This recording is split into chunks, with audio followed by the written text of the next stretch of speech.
Maniniwala ko ba kayo na ako'y pinanganak sa Bambang, Bulacan, Bulacan? Abay, totoo po yan. Ako ay pinanganak sa Gregorio del Pilar District Hospital sa bayan ng Bulacan, Bulacan. Noong 1979. Sabi ni Chan Angeles, FLM, pa-shoutout po, Chan Angeles from Bulacan. FLM, pa-shoutout po, Chan Angeles from Bulacan. Shoutout, Chan Angeles from Bulacan. Nandiyan ako sa Bulacan, Bulacan, isang gabi. Woo! Ay, baliwala. Oh. Dito ako sa Bulacan, Bulacan. Oh, eto. Sabi ni Ben Tumbling, may napanood din kasi akong interview ni Romy Diaz na kamag-anak mo daw sa Bulacan, boss. Tinira ka din. Napanood ko sa FB Reel. Kamag-anak ko sa Bulacan. Kailan pa ako nagkaroon ng kamag-anak doon? Oo. Mga tunaw na yung mga kamag-anak ko doon, mga todas na. Ala, ilang taon na ba ako? 50 na ako. Di yung mga kakilala ko doon, puro mga todas na. Ikaw naman. Kung ang sasabihin mo yung mga kasabayan ko, hindi ako kilala ng mga kasabayan ko na 50 anyos. Bakit? 7 taon lang ako, wala na ako sa Bulacan eh. Oh. Ano yung sasabihin mo na kamag-anak ko yung interview? O, di ba? Paano niyo masasabi? Ayun. Recognize daw yung mga taga-Bambang, Bulacan, Bulacan. Yung Antonio, okay? Diyan ako nagmula. Okay, diyan nagmula ang aking ina. Okay? Yung lahi ng mga Antonio diyan sa Bambang. Okay? Natatandaan ko, nung maliit ako, may malaki kaming plaisdaan kung tawagin sa may paryahan, komunidad kung tawagin, manahan ng mga Antonio. Malaki yun eh. Ayun. Ako po ay apo at paboritong apo ni Jose Antonio, na anak ni Don Andres Antonio, na anak ni Don Isabelo Antonio. Ayan. Nanay ko pa lang yan. Shout out sa inyo. At mamaya na at marami akong bisita. Ito, mga kamag-anak to. Mga kamag-anak talaga to. Siyempre, sa kanila tayo magtatanong. Kaysa naman sa ibang tao tayo magtanong.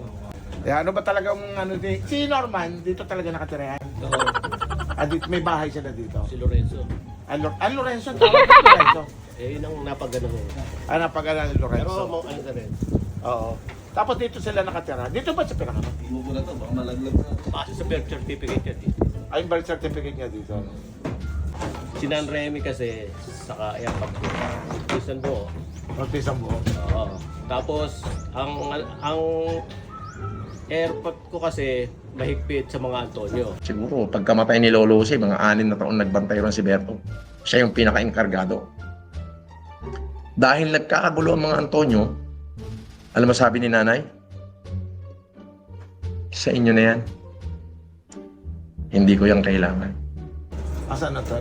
Yung Antonio dyan, si Nanay Remy. Remy, saka middle name ng airpot ko, Antonio. Oo. Kasi ang Lolo Jose, saka Lola Bini, magkapatid. Ako po ay apo at paboritong apo ni Jose Antonio. Pero totoo yung pinanganak ng trilyonaryo. Ano po ba ang batayan ng pagiging trilyonaryo? Alam mo, yung salita kasing trilyonaryo, yan ay hype lang. Woo! Hindi ako nagkaroon ng trilyon. Wala. Kasi kachat niya yung pamangkin ko. Tinatanong nga ako, sabi doon sa chat, kanino kang anak? Kay Jay po. Yung conversation nila. Sino tatay ni Jay? Ng tatay mo? Jesus saka Ludeng. Ang Jesus, Tanda niya. tito ko yun. Sabi nung Mangusi. Alam mo ba, ang Lolo Jesus mo, ang sabi sa akin, ako raw ang pinakabatarantado sa mga Antonio. Ganun lang dun eh. Yun ang kwento sa chat. Puta na ako siga sa Ilocos Norte, nakaharang ako ng lamesa dyan, pati yung Michael Pareñas nga, hinahamon ko na suntukan niya mismo sa Java Hotel sa Lawag eh. Wow! Sige, tutulungan kita. Tutulungan daw yung pamangkin ko. Nung pandemic. Tapos nabalitaan lang nga nila Mayor Patrick na, kamag-anak ko pala si gano'n-gano'n. No? Kapis ang buo ako.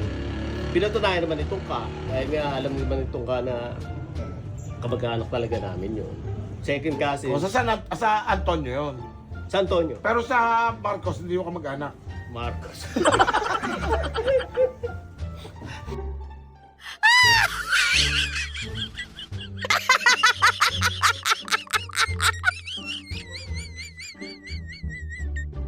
Kasi, siyempre, kamag-anak ko, Antonio, si Nanay Remy. Ano, Antonio yun eh.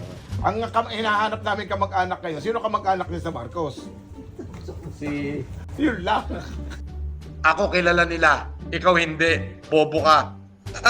Oh, ayan, oh, kahit makarating to, ako kilala nila, ikaw hindi. Dapat ganito ka katapang. Oh, sabihin mo nga, Yulen, na kamag-anak mo sila, katulad ng sinasabi ko. Ako, kamag-anak ko sila. Kilala nila ako. Oh, ikaw nga, sabihin mo nga yan, oh. Oh. Sabihin mo nga, Yulen, na na kamag-anak mo sila, si Presidente, tsaka si Senador. Oh, ako, kakilala nila ako. Oh. Oh. Ikaw nga, sabihin mo nga, nakakilala ka nila. Oh. Ako, kilala talaga nila ako. Kilalang kilala.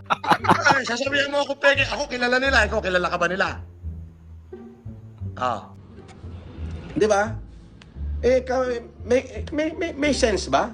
Sasabihin, may in-interview na kabagano. Ilang taon na yung in-interview Ben Tumbling? May 50 anyos na ba? Kapag yung in-interview niya 50 anyos, hindi ako kilala nun. Kasi ibig sabihin, halos kaidarang ko yun. Paano niya ako makikilala? 7 taon umalis na ako ng Bulacan. Wala na kami sa Bulacan. After ng EDSA People Power, 1 year lang, wala na kami lahat sa Bulacan. Nandun na kami sa probinsya. Dahil nagkakagulo ang mga Antonio, alam mo sabi ni nanay? Sa inyo na yan. Hindi ko yan kailangan. Sabi ni Wow. Berto, Reme, punta tayo sa probinsya ko. Bubuhayin kita ron. Malaki din ang lupain. Yan ang istorya. Oh, paano mo sasabihin yun? So, kung may nakakakilala sa akin, mga 70 years old and above. So, pagka ganun ang in-interview niya, pwede mong paniwalaan kasi kilala ako noon. Oh, di ba? Dinig talaga niya, close na eh. Bata pa yan. Diba? Kanyang pretend. Kasi lagi niya naka-upload slide ng Oo. Oo. Kaya lagi niya sinasara para hindi siya maganon. Ito yung bahay ni Norman Mangusi nung araw. Yan, dyan sila nakatira. sidecar Wow. na. Isang Punta may... natin sa kanila ngayon yan. Pero wala na yung bahay dyan. Nakalaki yata. Ay, hindi. Bukas pa na. Sige, ano, Okay na. Ano yan? Okay na yan. Okay. Sige. Na, Ito yung barangay Bangbang. So, yun. Kasi wala na yung bahay. Dito natin nakatirek yun. So, dito yung kanyang mga kaibigan, kalaro, kamag-anak, pinsan. Nandiyan ako sa Bulacan, isang gabi. Hindi ho ako nahihiya kung saan ako nagmula. Nanay ko ho yan eh. Mahal ko yun. Pero ito ho yung produkto ng babaeng yun. Ito ako. Ito po si Epelem. Ang produkto ng babaeng bruha na sinasabi nyo. Bakit to?